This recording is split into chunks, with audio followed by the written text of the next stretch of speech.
Okay. Yeah. So today we'll start understanding the concept of gauge theory.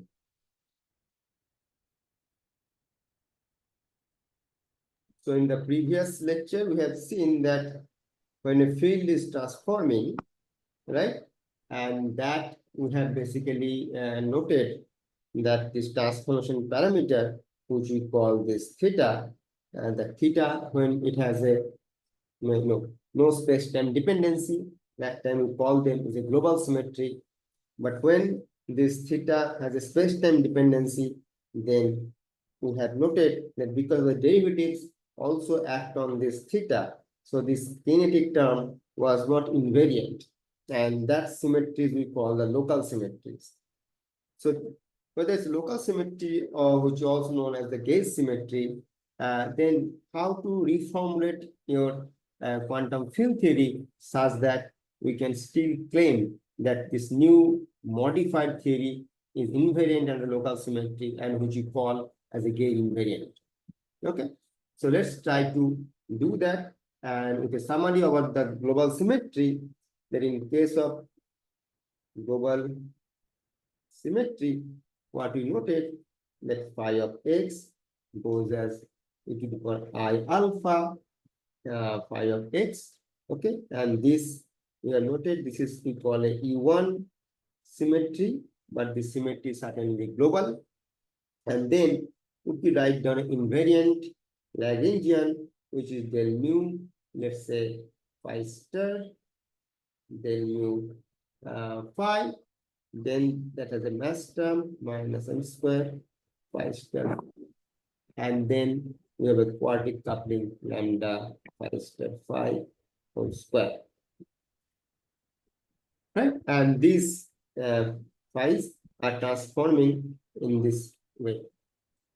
So then this transformation also we can in general write down if instead of only one scalar field, if you have a n number of scalar field, then most in the generic case we can write down as a some kind of phi of x goes as phi prime x, and let's say omega ij, and then phi j of x.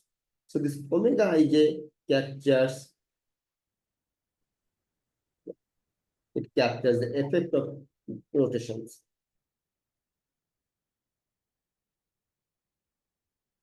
Right? So, and as we have example like E1, similarly you can have SU2 and SU3 or in different kind of SUN and so on. And under this rotation, this kind of polynomial terms, if we write down that phi star I, phi prime is equal to phi j star, phi j. So this is actually remains invariant, right?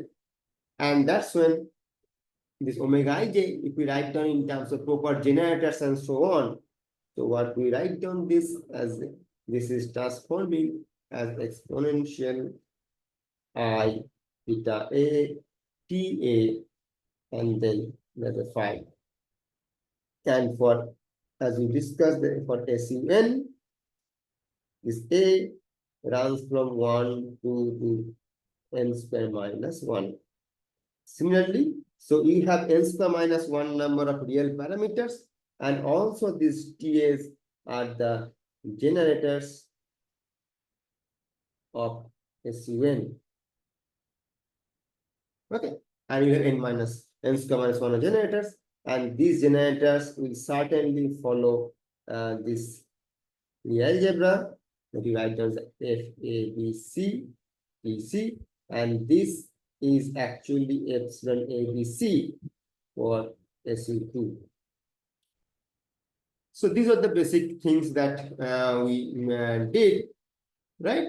But what we want to do now is basically, even before going to the gauge symmetry, that because our standard model symmetry, if we look at, it's not a single symmetry, but it's a product of symmetries. That means here, when we talk about the transformation, we are considering the symmetry group is, for example, like G1, right? So we know the symmetric group and we know how the fields are transforming. But now you can have a new symmetry which is not G1 but is a product of G1 cross G2 or maybe cross some other symmetries. Then we need to know that how we should write down the representations of the fields and how they transform under the symmetries. So then, for example, when we talk about only G1, then let's say we consider field phi, and then the representations we write down as R1. So what is the one of the example? Example, let's say I take a doublet representations of SU2. So we call phi is SU2 doublet, like this. We write down, right?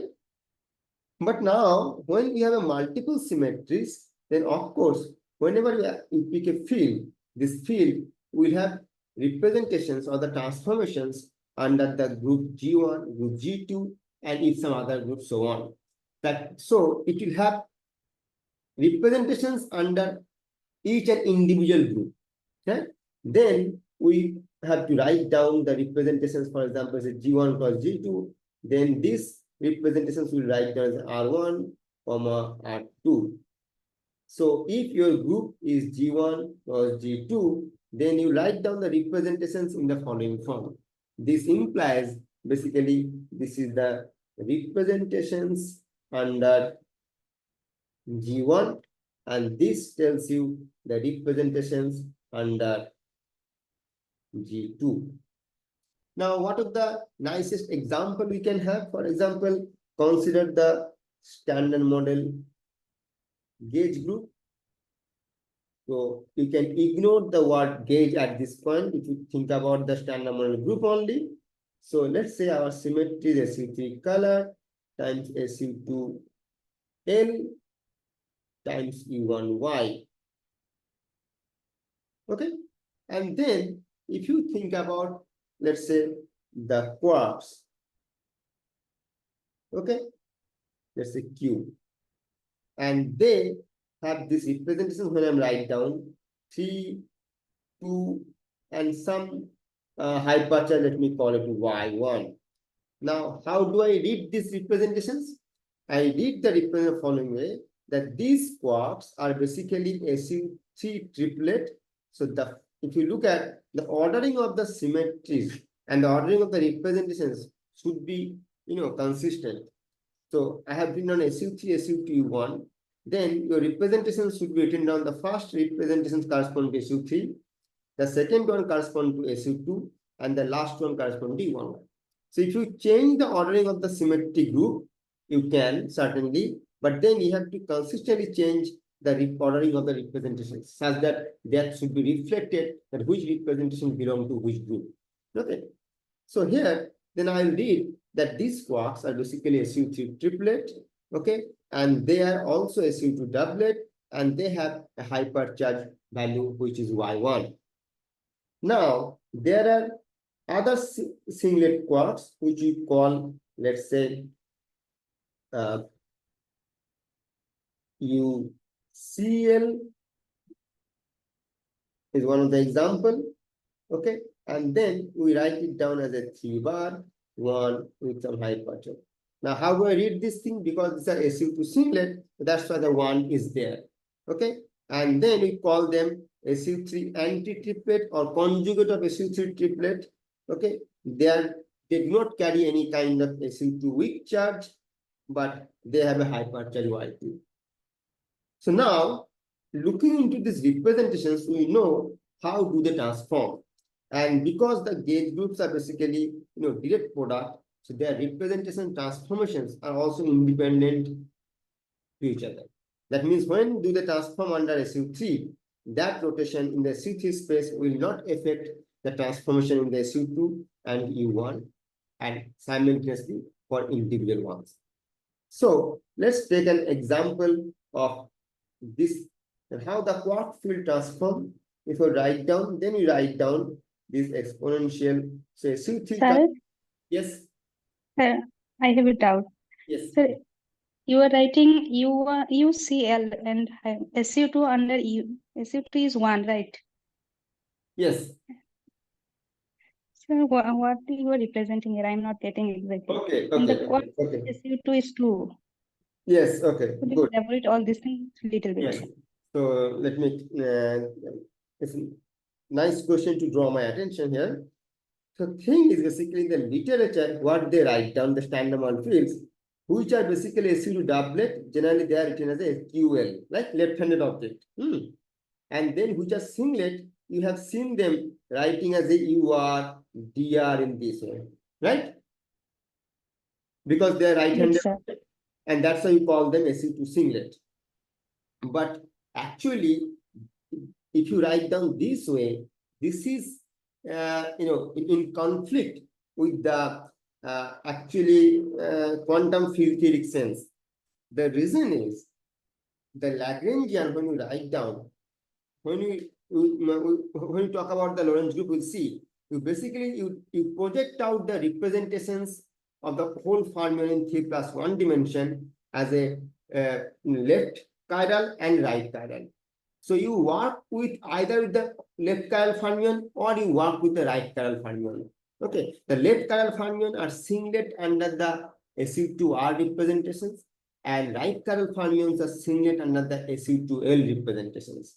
Okay, not only that, there's a nice relation between the left and right. The left and right chiral object are related to each other by the charge conjugations. Okay, so that means when you write down a fermion representations for a given theory, you have to write down all the quantum fields with the same chirality. It's a bad symbolic way of writing mixture of left and right chiral. So instead of writing a UR, right chiral upward, I write down charge conjugate of the left-handed object, which is a SU2 singlet. Okay? Okay, sir. Thank you. Okay, yeah. I have a question. Yes. Does this explain the quark mixing matrix in electroweak interaction, the Kapibo-Kobayashi-Masakawa matrix? Yes, because when you write, that's what I'm saying, then what you generally prefer to write down as a psi L bar psi R, okay? So that you should write down into psi L bar, then psi CL. It's the same thing, but right chiral is in a different, so when you project out, that if you think of like a sphere, so that left chiral belong to some one of the hemisphere, right chiral fermion belong to another hemisphere. Okay, so it's a good habit to write down the full theory into same chirality, where you treat the right-handed object as the conjure of the left-handed object. But then I cannot see very well how the mass states of the quarks, like what are exactly these mass states? Because I understand the weak states come from the weak isospin of the SU2 L, Yes. because the three generations of fermions of leptons, I'm sorry, they are SU2 doublets on L. Yes. But then what are these mass states like, and why do they mix with these weak eigenstates? No, so the thing is basically when you write down the Yukawa interactions in the standard model, then your electric symmetry breaking is not broken. So you do not have any SU2R symmetry. Okay, so that's why if you do not have SU2R symmetry, then you do not have the representations of SU2R symmetry. Okay, so that's why you write down all the gauge charges in terms of SU2L gauge charges, and which are basically right chiral objects. They are singlet under the SU2L. That's why you are writing as a U1. Now, when you perform the electric symmetry breaking, then your symmetry group is basically SU3C times U1 electromagnetism. Okay, and this theory is a vector-like theory. And because the vector-like theory, then you have SU2L and SU2R global symmetry both. That's why after the electric symmetry, you can write down your vector-like theory where the mass term you are writing as a UL bar UR. But before the electric symmetry breaking, there is no SU2R gauge charges. So that's why we need the symmetry breaking mechanism, which is the Higgs Exactly. mechanism, in That's order why for you us to cannot explain write, medicine. and that is the reason you cannot write down psi L bar, psi R kind of term before the electric symmetry. Otherwise, you wouldn't have needed the spontaneous symmetry breaking. We could have written down directly the mass term for the fermion, right? Okay, so I understand. So finally, it's just the symmetry breaking mechanism, the thing that makes you mix these mass states with these weak eigenstates and form the Kabibo-Kobayashi-Masakawa matrix. Yes. So you basically generate the mass term. Then the mass term may not be diagonal actually. So then you have to diagonalize the mass term, and from there you get the CKM matrix and all those things. Okay, thank you very much. Okay, yeah. But yeah, there's lots of literature. Also, we sometimes naively use UR, but I could have written down as a UR. So maybe, okay, I can write down in the UR equivalence way. But you should keep in mind that, no, it's actually singlet of the left-handed object. That's a better way to interpret this. So basically, like the right-handed electron is a particle without mass that doesn't acquire mass upon symmetry Yes. symmetry breaking. Yeah, before the symmetry, none of them have the mass. All are massless. I mean, like, but the upon symmetry breaking, after the symmetry breaking, the right-handed electron has mass. So you do not have the right and left hand because your mass term is now consists of left and right chiral object. They Exactly. the left and right chiral, right? Okay. So basically, but like the electron is just a particle that shifts continuously from left-handed representation to right-handed representation. That's an electron, basically. So okay, let me put it this way. So you can write down a Dirac mass term, okay, which Dirac mass term means psi L bar psi R. This kind of mass term you can write down for a vector-like theory. And once your symmetry is broken, electric symmetry is broken, then you have a SU3 color times E1 electromagnetism. And this theory is vector-like. And because this theory is vector-like, so you can write down the chiral mass term for the fermions. Okay, thank you. Okay, and that's why when you see any kind of theory, even beyond standard model, we propose there are a lot of theories which we add some kind of new vector-like fermions, like heavy vector-like fermion. And you see the difference that heavy vector-like fermion theory, we can immediately write down their mass term. You don't need to perform any kind of symmetry breaking or something like that. Thank you. Okay, yeah. Any other question? Okay. So then when I'm writing the transformation property for the Q, then the first term, if I consider in terms of the SU3 triplet, so I call it, let's say, theta 1, okay, theta 1 J, and then the T, or okay, let me use the visual language, so maybe the lambda J. Okay, I'll explain why.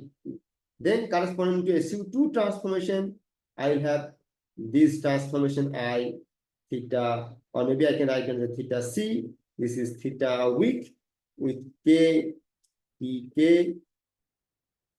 And then I have the hypercharge transformation. So I write down as a I theta Y and then Y1. Okay. So this J runs from 1 to 8 because it's a SU3, so you have 8 generators. So you'll have, that 8 lambda Gell-Mann matrices. So this Gell-Mann matrices actually allow you to transform this state under the SU3. But now this K runs from 1 to 3, and this Tk are the SU2 generators. Now, what is the representations? It's a SU2 doublet. So these T are the basically generators in the fundamental representations of SU2. And this theta Y is basically parameterized the transformation under the hypercharge. Now, if there is some field which does not have any kind of hypercharge, then this transformation will be switched off. For the UR, you can see that this hypercharge is not there Okay, sorry, weak charge is not there, so that's why the SU2 singlet, so this transformation property will not be there because this doesn't transform. So you have only this and these transformations, right? So that's why depending on the representations of the fields or the particles, it is determined how will it transform. And not only that, even within the, if I say dimension of the representations, their transformation property will change. For example, the U1Y is the simplest one. For UR, the charge is Y2, then this quantity will be Y2. So the transformation is different than Y1. Similarly, if I have a SU2 adjoint, let's say, okay, and then this transformation, when I write down under the SU2, then I have to consider this T are generators in the adjoint representations. Similarly, this is SU3 triplet. SU3 three-dimensional representations is the fundamental representations. So these lambdas are the generators of SU3 in the fundamental representations. And that's how looking into the representations and the value of the dimensionality of the representation and the charges that uniquely tells you how that field will transform under these whole symmetries and so on. Okay, so this is how the symmetries of different kind of product group actually is dictated.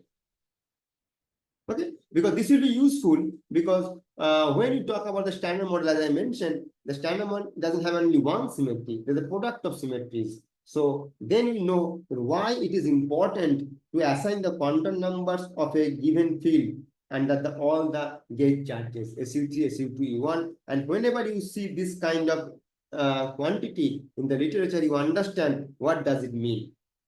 Okay, and this will be uniquely followed irrespective of the standard model or beyond standard model physics or whatever. But this is how you should read that thing and look into the representations, you know how do they transform. Okay, so now, as I discussed briefly last time, that if this transformation, what I'm doing this theta, if I make all of them to be space-time dependent, then what happens actually, you can easily check that del mu phi star prime and then del mu phi prime is not equal to del mu phi star and then del mu phi. So scalar term doesn't remain invariant. Okay, and that you can simply check by the following way, that phi of s goes as phi prime s equal to, we can write it down as some omega of x phi of x. So omega of function of x, because it is actually theta has a function in of space time. So this is omega of function of x. And let's now check what is my del mu phi prime. Del mu phi prime is omega del mu phi plus del mu omega and then phi. So certainly this additional term will spoil the this kind of invariance. So to make sure that still this is invariant, what we have to do, we have to something called the redefine the derivatives. Okay, or the del mu. So we need to redefine the derivative in such a way that whenever in terms of new derivative, we write down the kinetic term, even when this transformation we perform with a theta has a space-time dependence, that kinetic term remains invariant. Okay, and that's what we call the covariant derivative. This thing is very similar to what we call for the general relativity. If you are aware about that, that when you have this on the non-flat or the curved space-time, when you move a vector and perform the parallel transport and come back to its original position, then it is not oriented in the same direction. That's why you calculate the connections. Okay. And similarly, here also, when this field manifold, when you perform this transformation, when theta has a space-time dependence, then you don't get this invariant term. So you have to modify that. And what is the way of modifying this thing? So we define this del mu and give a new form which is capital D mu. And this we name as the covariant derivative. Now the demand is that this covariant derivative is such that the way phi was transforming in this way, so this d mu phi will also transform in the same way, d mu phi. Now, what is the advantage of that? If we can guarantee this kind of transformation, then when you write down, let's say d mu phi dagger, d mu phi, it will give you basically a quantity which is now omega dagger omega, and then you have a d mu phi dagger d mu phi. So this quantity is basically identity, right? So then you can see that this quantity and this quantity are exactly same. So then in terms of the transformed field also, we can write down the invariant term in the Lagrangian.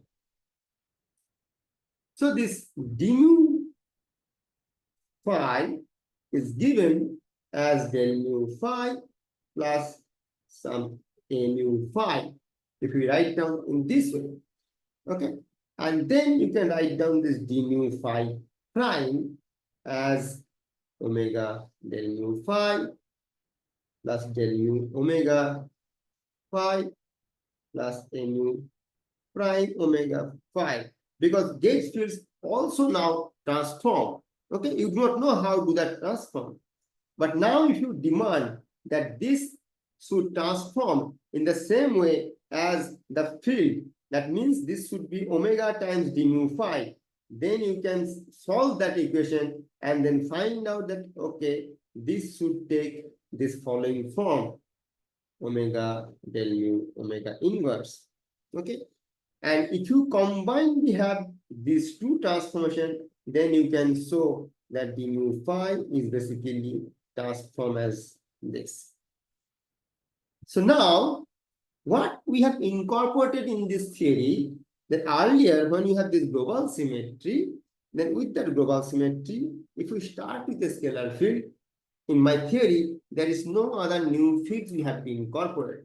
Okay, but when I gauge that theory, then automatically I am localizing this theory and I demand the invariance of the theory. Then we can see that along with the phi, we cannot make this invariant. We have to redefine our ordinary derivative into a covariant derivative, and this covariant derivative contains a new quantity which transforms like a vector under the space-time symmetry. And your space-time symmetry here is the Lorentz symmetry. So these vectors, so that's why these are the spin, in this context is a spin 1. So now you can see that if I have to gauge a theory, I have to inject new degrees of freedom in my theory, which are called the spin 1 field or so-called the gauge fields.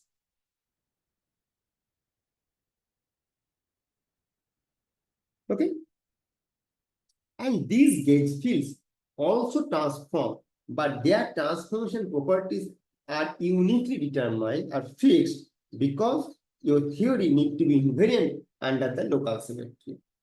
So what we have learned, when we gauge a symmetry, then we have to incorporate a new degree of freedom in terms of the gauge fields. Okay, and then these gauge fields transform property are uniquely determined, and all together my theory is actually now gauge invariant.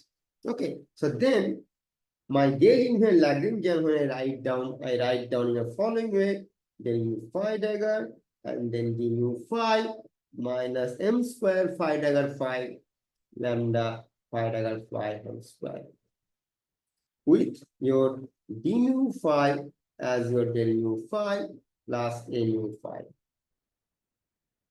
Okay, so all the I, F couplings and all those things I have absorbed in this mu, so that should not be a part of our present discussions, and wherever needed, we'll bring them back. But this is not all, because what does the Lagrangian, when you write the Lagrangian, what does it tell you? What is the principle of writing a Lagrangian? The principle of writing Lagrangian, that you look for the symmetry, okay, and you finalize your degrees of freedom, okay, and then with that, whatever the invariant term you can write down, you should write all the term. So the new degree of freedom that we have incorporated is the mu, is the gauge field, and this gauge field is basically masked here within the d mu. So they are there, and this term, which is the potential term and the mass term, they are remain unaltered. But also, if we think carefully, we can create a similar kind of term what we learned in the electromagnetic theory, which we call the field tensor, in the following way: del mu nu minus del mu mu, right? So this was the term that we wrote down for the abelian case, and for the non-abelian case, we can write down with an index A as a del mu nu A minus del mu mu A plus some couplings epsilon A B C mu B mu C. Okay, and if we write down this kind of term, then in the Lagrangian, there will be additional terms in the, if they are abelian, you write it down in this way, or if they are non-abelian, then we write them in terms of G mu nu, G mu nu. Okay, so these are called the kinetic term for gauge fields. Okay, that means this new degree of freedom, they are not the background or the static, they have a dynamics, okay, and that's why we have this additional kinetic term which correspond to gauge fields only. And this term, these kind of terms are completely new here in the context of gauge theory. These were absent in the global symmetry. So now altogether this quantity and this quantity, if we add all the terms, the Lagrangian that we'll get is basically a gauge invariant Lagrangian, where scalar field and the gauge fields are basically my propagating degree of freedom. Okay, so in this way we can write down the gauge invariant Lagrangian. And more important, the two things are upgradation over the global symmetry. One is ordinary derivative turns out to be written in terms of the covariant derivative, and along with the gauge scalar kinetic term, now you have a gauge boson kinetic term. That's all. Your potential terms, because it doesn't have any kind of derivative dependence, so the potential terms remain unaffected. But it may happen that your potential terms, or you have a derivatively coupled interaction term, then you have to see that those derivatives are also upgraded in terms of the covariant derivative. Okay. Yeah. Up to this part, any question? Is gravity a gauge theory? Is gravity a gauge theory? Okay, so you can try to define the gravity as a gauge theory, but generally we try to make it a background gauge theory, the kind of analysis you do. But when, for example, if you think about like the graviton, okay, or gravitino, so that's you can also understand from the gauge theory point of view. For example, if I don't know whether you are familiar with something called supersymmetry. Supersymmetry is space-time symmetry, which is a global symmetry. Now, when you gauge the supersymmetry, then what you do, you can see that local supersymmetric transformation do not make the supersymmetric Lagrangian invariant. Okay, and then you have to incorporate something higher spin objects, which is called the spin theory object, which is gravitino. And then this gravitino transformation is not sufficient to cancel all of them, but gravitino transformation leads to some extra term. To cancel that extra term, you have to incorporate now the spin 2 object, which is called the fluctuations of a metric. Okay, and that's you call a spin 2 object, and you define the transformation property of the spin 2 object, and then after that, all the terms are basically transformation cancelling each other nicely to give you a very local supersymmetric term, which you call a supergravity. So if you think about that way, yeah, that you can interpret as a emergence of higher spin objects from that perspective. Yes. I have a question, like after this course and introduction to quantum field theory and working with problems and everything, we will be able to start studying those topics, supersymmetry, No, conformal field theories. so those are the special topics. Possibly we will have more lectures next semester who will give 5 to 7 special lectures on different topics. Yes. No, I mean like with the level in this from this course, in our own, after this is finished, in our own, can we like start studying this Okay. topic? So yeah, if you learn the space-time symmetry, Lorentz symmetry, and all those things, and you learn the related mathematics of super Poincare group and all those things, then yeah, you can, and you can learn everything by your own if you want. Yeah. I also guess that with general relativity background, like with those topics, you should start becoming accessible as well. Okay, but yeah, but that will not be part of this Yeah, course. I know. Yeah. Hello, sir. Yes. So I have a question that is the mathematics that you have showed Hmm. just now. So it follows this. So that way this field transforms is phi goes to some omega times phi, Yeah. right? And this omega is a part of this unitary group. So it for Yes. us, so Because we omega talk dagger about of the SUN symmetry. Yes. so it's just I'm just interested to know if like can we formulate this kind of a calculation for any other group other than unitary special unitary group? So generally, we talk about this compact connected groups, which include basically your SUN, SO2N, SO2N plus 1, and symplectic group. So for those, this is the way we can do that thing. Okay, sir. Thank you.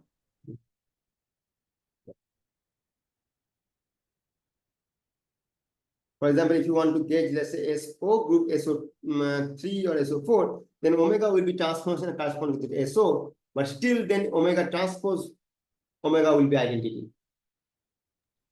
So orthogonal group is just like if I consider those, I mean for unitary group the entries are complex and if those entries are real it turns out to be an orthogonal group. It's So for not that, necessary. I mean, it's not always there's a mapping between orthogonal. There are certain orthogonal groups has a homomorphism with the unitary groups, but not all of them. okay, sir. Yeah. SU2, SO3, SU4, SO6 you can do, but not any arbitrary orthogonal group have a SUN representations. Okay, sir. Thank you. Sir, Yes. sir, I cannot understand the abelian and non-abelian. What do you mean by abelian Okay. and non-abelian? Yeah. So thing is basically this I will come back later more when we talk about the standard model gauge symmetry, in little. But here what I've tried to mention that the difference between the abelian gauge symmetry and non-abelian gauge symmetry are that for abelian basically where the commutators actually commute among themselves, right? So for U1 was one of the example, right? And the non-abelian groups we talk about, for example, SU2, their generators do not commute, right? So now, when you talk about gauge theory, so this non-commuting and commuting behavior should be reflected in terms of the gauge fields also. Okay. So for example, if you talk about the abelian gauge fields, then the field tensor is basically similar to what you know for the electromagnetism. Del mu nu minus del mu mu, and then you see there is no other terms. But if you talk about the gluons or SU2 weak gauge bosons, they are the gauge bosons correspond to the non-abelian group. That means those gauge fields do not commute among themselves. Okay, and if they do not commute among themselves, then that should be reflected when you write down the field tensor. And what is the third term? Third term, if you think about MUB and NUC, it is basically, if you think about in this way, that's like a TA, TB commutator, and then MUB, NUC. Or if you absorb this MU, then MU, NU commutator. Okay, maybe I should use a different notation for the non-abelian gauge fields. Yeah, tilde, let's say. Now you can see that this non-commuting behavior is reflected through the third term. Okay, but this kind of term, even if you write down, for example, here, okay, that will goes to 0 because they are abelian gauge fields. So that's why this additional piece exists for the non-abelian case, but not for the abelian case. And why? And this can immediately reflect in your observation for the following way, that because of this term, you can see there is some kind of self-interactions. For example, if you have F mu, and when you write down F mu A, the kinetic term, if you write down, okay, so sometimes tilde also have a different meaning, maybe it's a good symbol to use the G. So if you write down G mu A and then the G mu A, this leads to some kind of terms which has a 4 gauge fields. A mu, a nu. Okay. So I'm suppressing the indices here about the ABC. But what is important, that this kind of term tells you a very similar what you learn for the scalar field theory 5-4 kind of interactions, right? And why? What we call them? It's a self-interactions. That means phi interact among themselves. So when there's a non-abelian gauge theory, these gauge fields interact among themselves, and that's why you will see the gluons and the gauge W bosons, they have a self-interaction term. But you don't see any photon is interacting with photon directly, because the abelian gauge theory, and they do not have any self-interactions. So this is just consistent with what you observe in nature. So this is a consistent construction of the abelian and non-abelian gauge theory. Okay. Is that Is okay? that also okay? Okay. Yeah. Professor, Yes. is that also the reason why gluons interact between themselves but photons do not? Because Yes, exactly. Because gluons are the gauge fields of the SU3. SU3 is the non-abelian gauge theory. That's why when you write down the gluon kinetic term or the field tensor, right? And then when you write down the kinetic term, you'll find out there are 4 gluons or 3 gluons interact term in the Lagrangian. And that tells you why gluon interact among themselves. And that's why if you think about from the experimentalist point of view, that when you have a head-on colliders, right? That's why one gluon can go to 2 gluons or multiple gluons. And that's why there are a lot of backgrounds and the jets and all those QCD and all those things become very difficult to compute something. And that all because of their non-abelian nature and their self-interacting. If they are not self-interacting, we'll have much more cleaner environment in the experiments. thank you. So okay, thank you. I have more questions regarding the Higgs mechanism and Goldstone theorem, but later. Okay, so that we come to later, not in the control case. So just one Yes. thing I want to ask is that you last time you mentioned that this self-interaction we seek in non-abelian gauge theory for all the existing non-abelian gauge theory. You But mean your voice is we breaking. see it Can for you gluon? Hello? can you please repeat? So I'm asking that so you mentioned that this self-interaction is present in all kind of non-abelian gauge theories. Yes. So is it also that it is followed by, I could not hear you that time you was discussing. So is it followed by W boson and Z boson? Yes. That's what I'm saying. Whether it's the gluon, we are more interested because the color interactions, right? That's why the interaction strength is larger. That leaves more impact. And as you know, and we see from the spontaneous symmetry breaking, that gluons, the color symmetry is not broken. So gluons are massless, but W bosons, though have a self-interaction, but because they are massive, so their multiple interactions will be, cascade will be suppressed by their propagators, right? But gluon, that suppression is not there.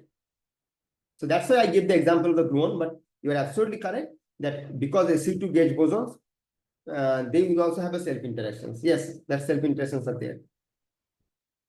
Okay, sir. Thank you. Yes. Any other question?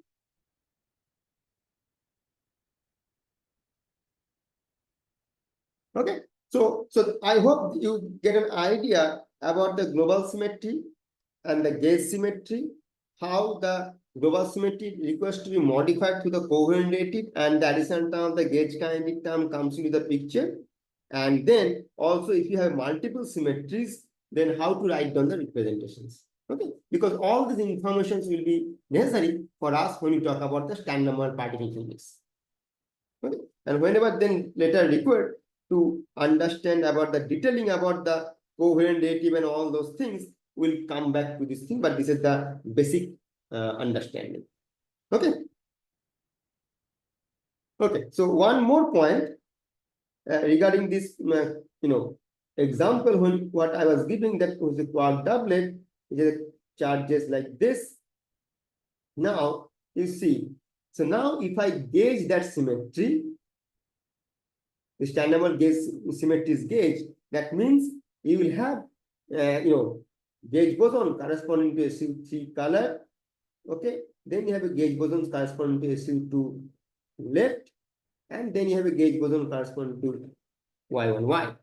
So then you can ask me, okay, so I talk about the, gauge invariance through this coherent derivative, but here I have gauged all the symmetries. So then how the coherent derivative captures that effect? The coherent derivative of this, let's say dQL, will be following that. It's like a del mu term is there, and then you have the coupling corresponding to SU3L, which you call GC, and then you have the gauge fields corresponding to the SU3C, which you call, let's say, MUC. Okay, and then I will have coupling corresponding to left-handed with theory, which is the SU2L, the GL, and then the gauge bosons, we call them W mu L, and then I have the, let's say, E1 coupling as a G prime Y, and then their corresponding gauge field E mu. But here I will add one indices here. So what is this MUC? MUC is lambda J, MUC J. This W mu will be tau K, and then the W mu L K, and then B mu is only 1. So this K runs from 1 to 3, J runs from 1 to 8. So this is, and these are the generators, and these are the generators for SU12. Right? And because B mu have only generator with a proportional to identity, so either you can write down explicitly or you can think of this way. But now, so that means whenever you write down the coherent derivative corresponding to the field, what you have to look for, that okay, so what are the gauge charges for them? For example, now if I compare UCL, which I also known as EUR, if I write down the 3 bar, then 1, and then Y2, then I write down. So I'm writing the d mu part. Okay, the gamma mu part I'm not writing here, so that you know already. Then the d mu, if I write down, then I have a del mu part. Okay. And then you have a GC, and then you have a mu C, and then you have only gy prime. Okay, let me put a y1 here, and then the y2 b mu, and then the ui. Because this has a color chart, so it will have a color gauge bosons. It has a hypercharge, that's why it will interact with the hypercharge gauge boson, but it is singlet under SU2L. So that's why it will not couple with the SU2L gauge bosons, and that's why this kind of terms are basically absent in this coherent derivative. So what we learned, that looking into the representations and the gauge charges, we immediately identify that this particular field will interact with what kind of gauge fields. If the field representation is such that it has a non-trivial or non-zero color charge, it will interact with the gluons. If it doesn't, if it has a hypercharge, it will interact with the hypercharge gauge boson. If it has a SU2 charges, then it will interact with the SU2 gauge bosons. So when I'm saying this is not carrying any charges under any kind of gauge symmetry, that means I call the gauge singlet. For example, this UR is a gauge singlet under SU2L. So gauge singlet objects do not interact with the corresponding gauge boson. Okay, So that is one of the very important statement. And that is why if you now look back to the particle physics standard model Lagrangian, what you will find out, the leptons, for example, electron, mu, tau, neutrinos, they do not have any color charge. That's why they do not interact with the gluons. But the quarks, they have the color charges. They interact with the gluons. The doublet quarks, they have a SU2 charge and E1 hypercharge. They interact with both of them gauge bosons. But the singlet quarks or the right-handed quarks, they do not have the SU2 charge. That's why the right-handed quarks do not interact with the W bosons. So now we see that if you look from the perspective of the representations and the quantum numbers, even before writing the Lagrangian and expanding them, you can immediately identify that, okay, these particles will interact with what kind of gauge bosons. Okay, so those are basically consistent with their transformations, properties, and the gauge invariance. And what is the origin of the interactions?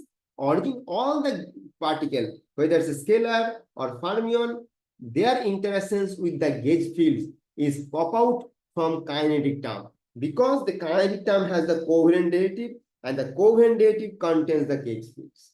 So if you have to look for how this fermion and the scalar field are interacting with the gauge fields, you have to focus on the kinetic term of that particular fermion or the scalar fields. Okay. So this chart, if you remember in your mind, then you can immediately see things are falling in places, and you will not forget anything. Okay. At this point, clear up to this? If you have a question?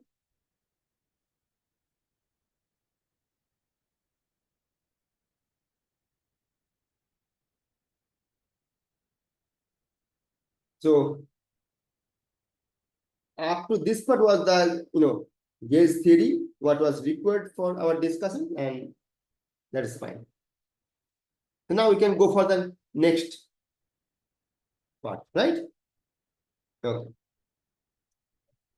So now let's try to understand a little bit more about the space-time symmetry.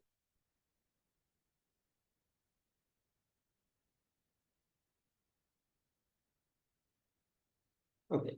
As I said, that we'll be working in 3+1 dimension, where 3 is basically my spatial dimension and 1 is the time. Okay, and that's why we'll work with the Lorentz group, which is basically non-compact, and all of you are familiar with this word. We have a discussion on this thing. So how many transformations it has? It has 6 transformations. 6 other independent transformations, I prefer to say. Okay, and then if you include translation, then you basically generate the representation for the Poincare group. Okay, and this contains basically the 10 parameters. This is a 10 parameter group. Okay, so now, so this SO3,1, when you talk about, it has a 6 antisymmetric generators.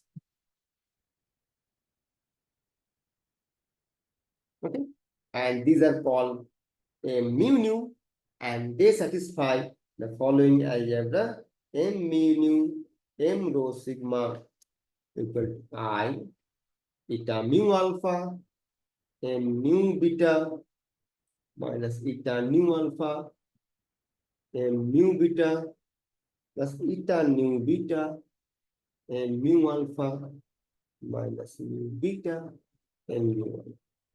Okay, and here my mu alpha beta indices runs from 0, 1, 2, 3. 0 stands for the temporal part, and 1, 2, 3 for the spatial part.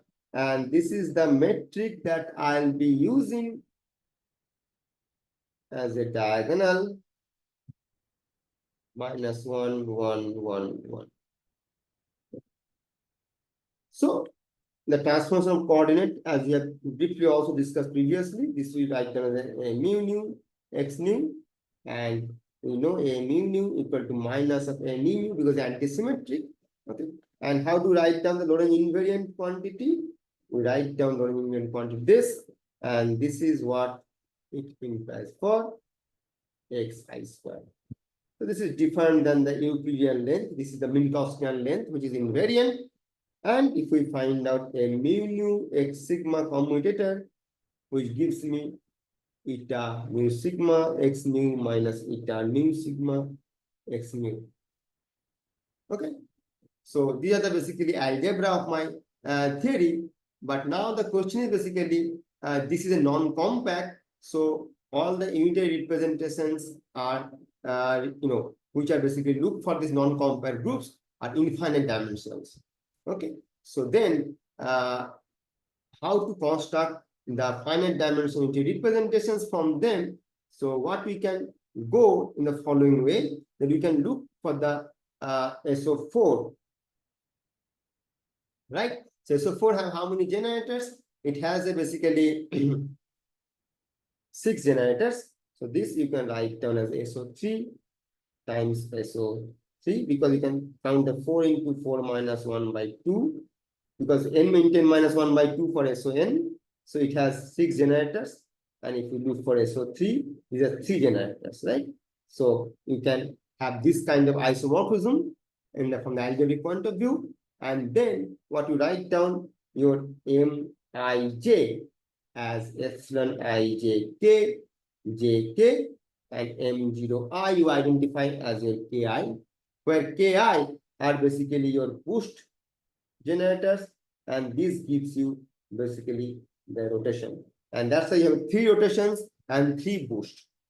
But interestingly, if you reduce this algebra in terms of this Ji and Ki, what you find out is following, that okay, Ji, Jj equal to I epsilon ijk, jk. So this is what? This is exactly the SO3 or SU2 Lie algebra, right? Because there's a homomorphism between SO3 and SU2 group, and from the Lie algebra they are isomorphic.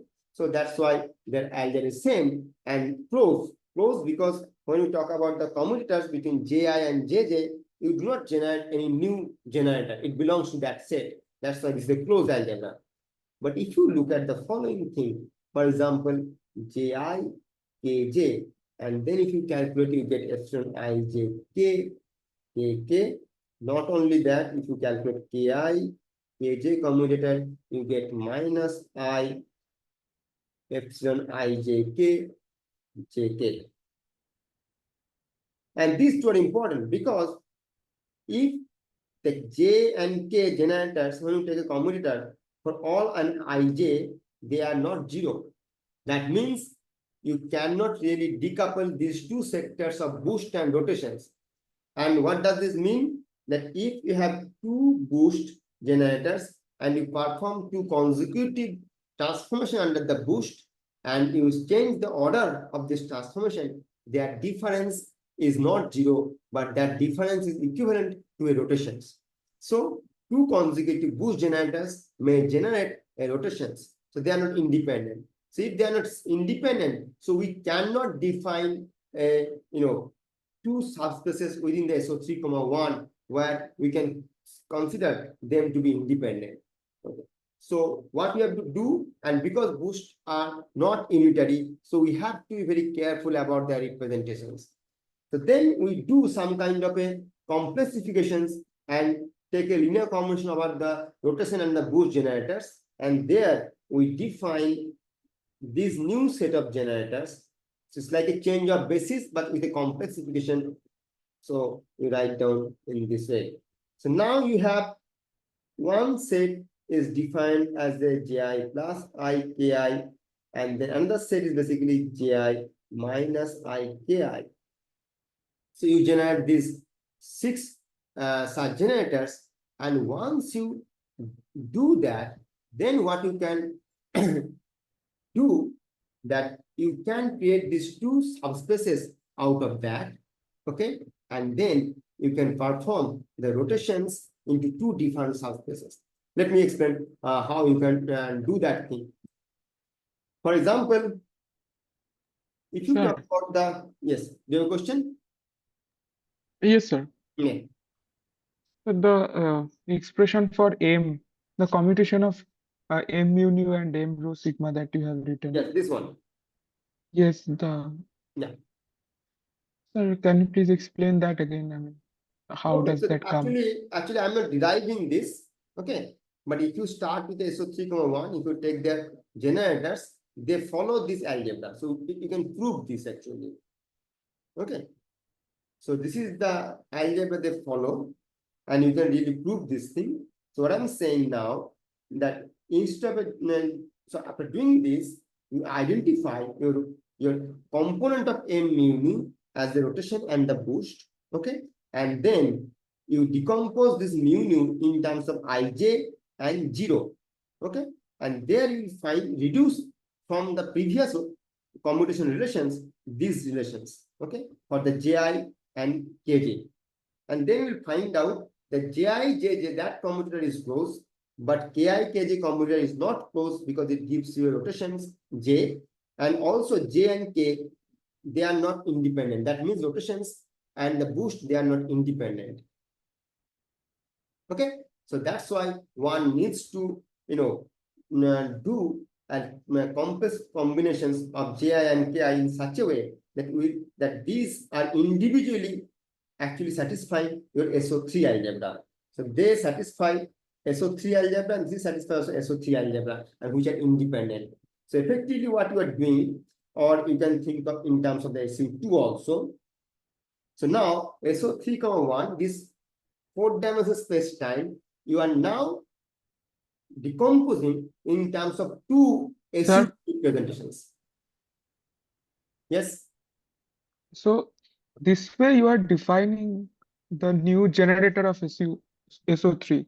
Is it this Yes, half yes. Ji plus Exactly. Ik? With the rotation and boost, I'm taking a complexified version, okay, and then I'm creating new set of generators. But the number of generators are fixed because I cannot change the dimension of the group space.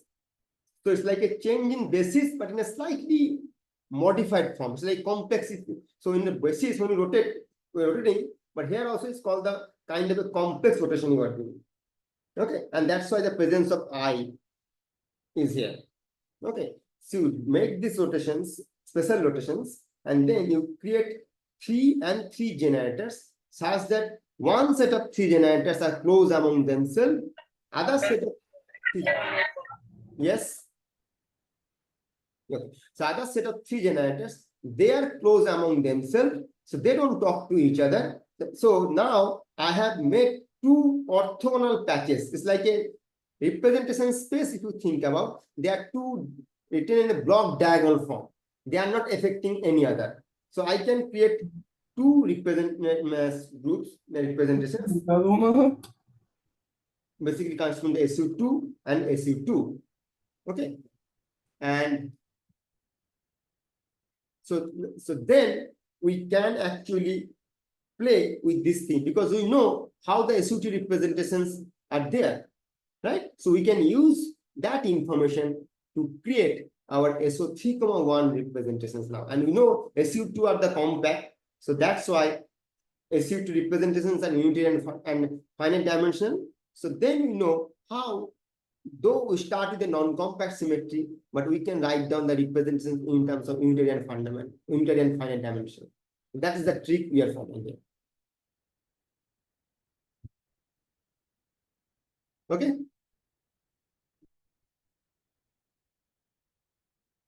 Okay. So now, so we call these two SU2, the algebra the same, but they are certainly two different SU2s, and we'll see how they are different. So when we go, Sir, yes. can you please again explain like why did you define those generators? So one thing I understood is that previously the K generator was not closed, and now once we define it like that, the algebra that this generator will follow will be closed, and what are the other advantages? You're talking about some block diagonal or something that I did not Yes. understand. So basically, the generators from this SU2 and generators from this SU2, they commute with each other. Okay, that means they do not interfere each other's action.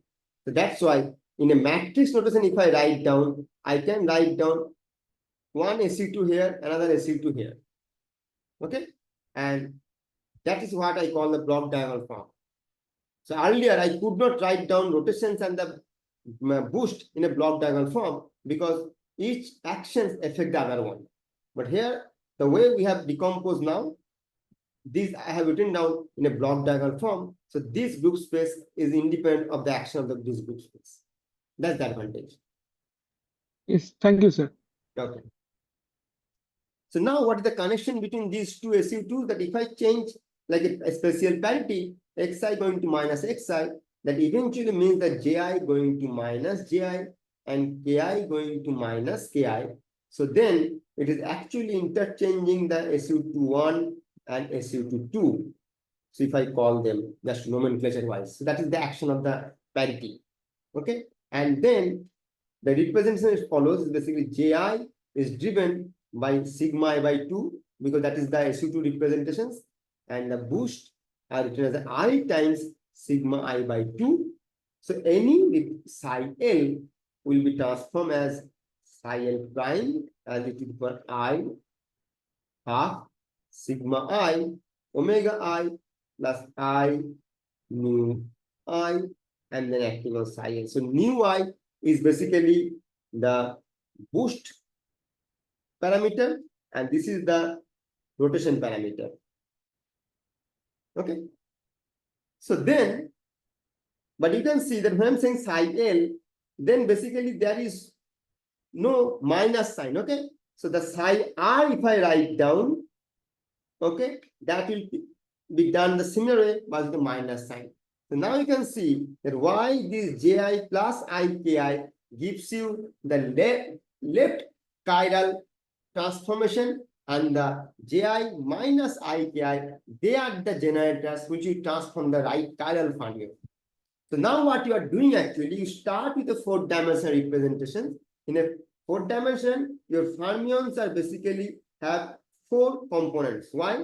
Because it's a SO 3,1. The total space-time dimension is 4, which you can write them in terms of as a 2n, where n equal to 2. So total fermion representations we know 2 to the power n dimension, which is 4. So, but this is the event dimension, right? 4 is the event dimension. So these 4 are now decomposed into two-dimensional representations. So one of the two-dimensional representations will be transforming under SU2L and another will be transforming under SU2R. So, Professor, yes. which book or resource are you following? Have you been following from last class to this one? From No, this no. one? This I'm following from the Pierre Raymond. Via Raymond. Yeah. What is that? Pierre Raymond group theory book. Yeah. Oh, okay. The one you sent the links from? I'll drop you the name, and that's the Okay. Okay. So now listen to me this carefully because it's important. So these L and R corresponding to left and right chiral. So this at this point has nothing to do with what we talk about the SU2 weak or SU2L. They have a no relation, but that is will come later. But at this point, these are just the global symmetries. So SU2 and SU2R. So effectively SO3,1, you are decomposing into two groups, which is SU2L plus SU2R. SU2RL under SU2L, there will be transformation two-dimensional representations. Under SU2R, these two will be transforming under the two-dimensional representations. So now, these four-dimensional representations of SO3,1, this you can write down in this following way. What does it mean? That means that there are two components which are transforming under the SU2L, but they are singlet under the SU2R. And that's what I call that right chiral objects are singlet under left kernel and vice versa. Similarly, this is transforming under the SU2R doublet, but they are SU2L singlet. Okay, so that's how you write down the psi L, which is basically the left-handed while spinner, which is two component, which is transforming as 2,1, and psi R you write down as a right-handed while spinner, which is transforming as a 1, R. Okay, so this is how you write down a deduct spinner in terms of a combination of a two while spinner. Each of them are basically left and right-handed. Okay, so if you think about the psi R transformation, they are transforming as psi R prime to the I by 2 sigma I omega I minus I mu I, and then we have the psi R. Right? So this is how we basically perform the transformation. So that's how in the event dimension, remember this we can do only in the event dimension. In the odd dimension, we do not have the gamma 5 operator that we talk about. Okay, so that's why we do not do that thing. And what is the advantage of gamma 5 operator? With this, because you start with these 4 such components for the Dirac spinner, and now you act basically this operator on this, right? So what you get 0, 0, and this you call as a psi L, and then if you add another projection operator, sorry, which is 1, this is what? This is 1 plus PL by 2, and sorry, this is PL. So this is 1 plus gamma 5 by 2, this is called the PL, and this is the PR, which is 1 minus gamma 5 by 2. Okay, and when this act on this just you basically get 0, 0, this, and this is you write down as a psi R, right? So that's how you basically project out the two each component using, that's why they are, the naming for the psi L is basically call it as a PL psi, and psi R is basically a PR psi. And if you go back in previous lectures where I discussed this thing, exactly this is the notation we use. And now you see explicitly that how this from the Lorentz symmetry point of view, from the construction of SU2L and SU2R, why this is true. Right? Yeah. Up to this part, any question?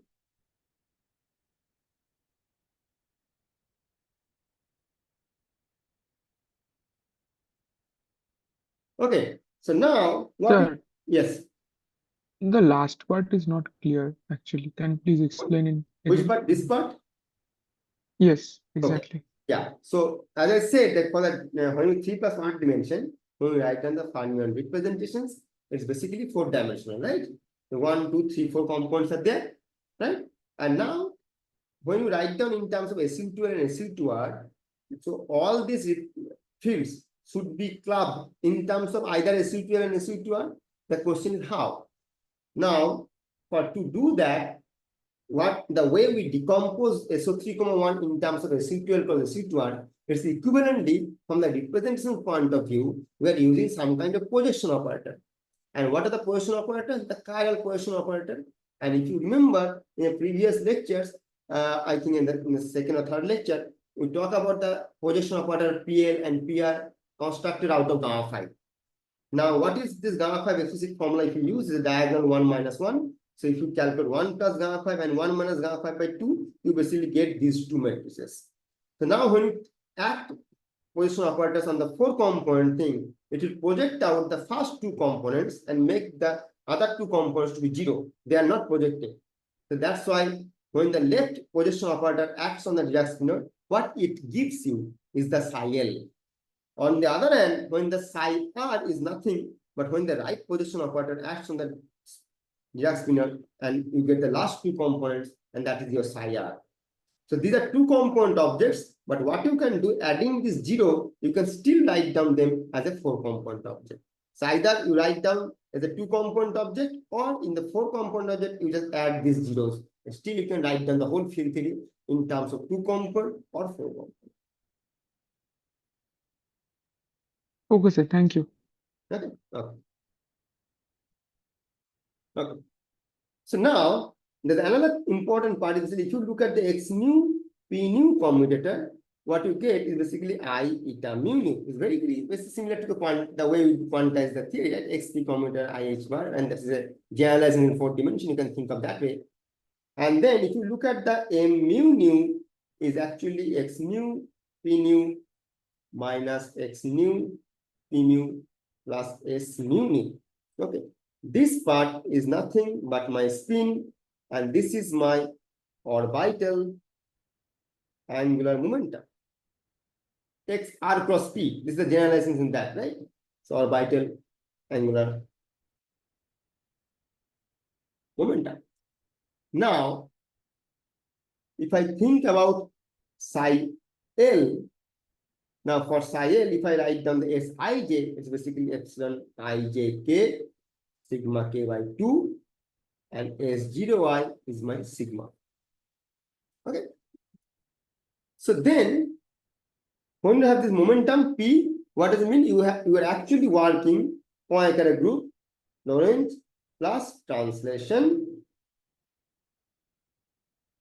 Okay. So Lorentz group has the information about the spin and all those things.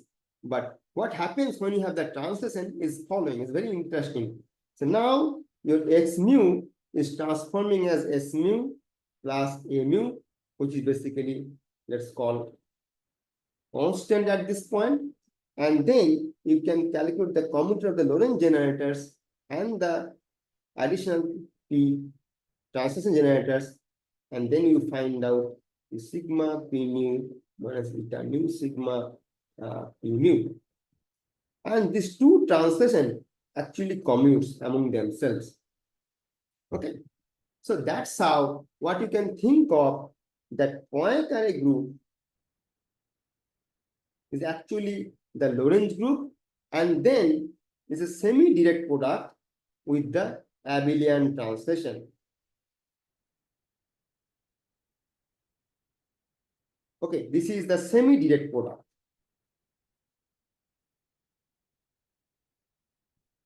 Why semi-direct product? Because this abelian translation generated by the T sigma and Lorentz group generators are m mu nu, their commutator is not 0. So that's why I cannot write down the direct product. But why abelian? Because p nu is 0, that's why they are abelian. Now, in group symmetry, we calculate something called the Casimir operators, or yeah, maybe not generators is not good with right term, Casimir operators. Okay. What are these Casimir operators? Casimir operators are basically operators which commutes with all its generators. So one simple example of the SU2, when you have this Ji, I mean J1, J2, J3, then you can calculate J square as sum over Ji square, and then you can see that J square and Ji equal to 0 for all I, right? So this J square is the Casimir operator. So how many Casimir operators there? So number of Casimir operators is equivalent to rank of the group. So SU2 rank is 1 because its rank is n minus 1. So 1, that's why it's only one Casimir operator. But the advantage of having a Casimir operator is that it provides you a very good quantum number. Using that, you can actually define the state. And that's why when you talk about the angular momentum, the eigenvalue of J square operator, which is J, okay, that J we can use to define the, identify the state, right? That's the beauty of that thing. So now coming back to your SO3, 1, what we can do actually, also here, we can have two Casimir operators. One of them are very important, which is basically P mu, okay? And this gives you basically the invariant mass square. That's why m square commutes with everything, every transformation. Okay. Another information is basically called the W mu. W mu is another Casimir operator, where W mu is half mu nu rho sigma p nu m rho sigma. Okay. Now, what is this? This is called Pauli-Lubinsky operator. And this gives the information about the spin. Okay. So this invariant quantity, if you calculate, okay, then what you will find out that this is proportional to W mu is m square times s into s plus 1. And this s is your spin. And that's why when you define any state under the Poincare symmetry, you designate that state by its spin and the m square. Okay, because this corresponding to the quantum numbers of two Casimir operator, and that's why we have this m square and the spin are the good quantum numbers to define the state here. Okay, so this is the way we introduce the space-time symmetry, and we are working in SU2 cross SU2 and SU2 representation and all those things we have learned. So we know how the fermions and all those things are transforming, and SU2 symmetry have the generators, which are basically Pauli generators matrices, right?